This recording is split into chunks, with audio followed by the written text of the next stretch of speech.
The new Byblis side story, or rather the rerun of the Byblis side story, has started, and if you are somebody who likes to put off their side stories until the very end, I'll say that for this one, you definitely don't want to do that, because the main minigame for this one is largely time-based, unless you want to sit there and stare at the screen for a very long time.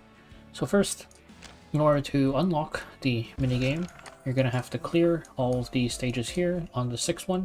I will mention that these stages do have the usual requirements for having a certain element and a certain class, so make sure you're fulfilling those so you don't need to rerun stages to get your free mola.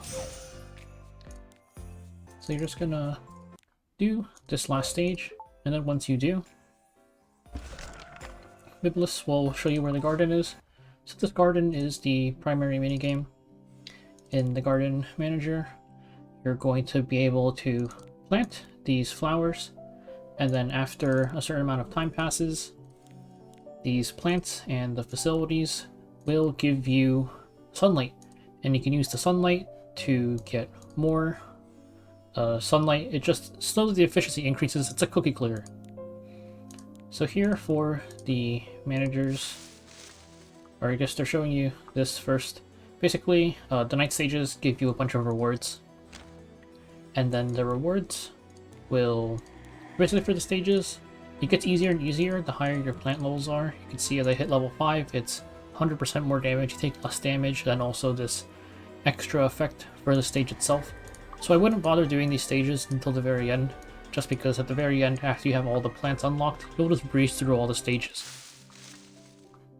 Back to the light side, first thing you want to do is just plant whatever you can. Just install those first, and also level up your garden. And you're going to want to set your managers. So it's just whichever heroes you own, really. The managers part isn't too important. Time to prove my might. This game is also very, very laggy. So the managers, really, it's just if you stare at them for long enough, Let me go! they will eventually have a little heart bubble that pops up. This bubble here is just showing that you can collect from the plants.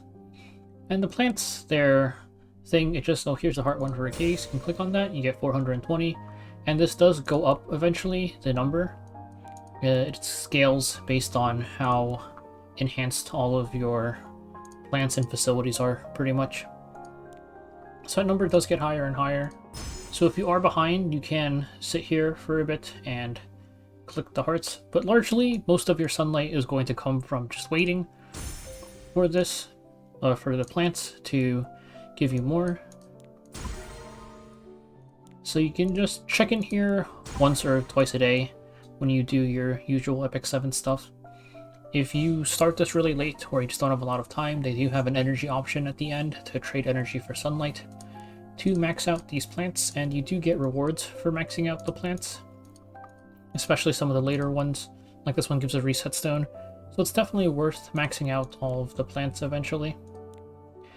And of course, you also get the rewards in the night stages. Maxing out the plants makes it really easy to clear these stages as well. So yeah, that's the minigame. That's why you want to start it immediately, so that you can keep on getting these sunlights. So in terms of what you should enhance first, it honestly doesn't matter that much. It's kind of just, I just do whatever the one that costs the most is, really. There's probably some level of there's some manner of efficient maxing, but they don't make this game that hard. You can just come back in like an hour or whatever, or just whenever you next play Epic 7. And that'll be, and then just level up whatever the most expensive thing is, and you can just do that. So yeah, that's it. Hopefully people don't start this too late and have to spend energy for it. You can also drag them around while you're waiting. If you're waiting for them to put up heart bubbles, it's kind of fun to do that. They do tend to walk around a lot, so if you are waiting for them, you might want to drag them a little bit closer to the center. And yeah, that's it.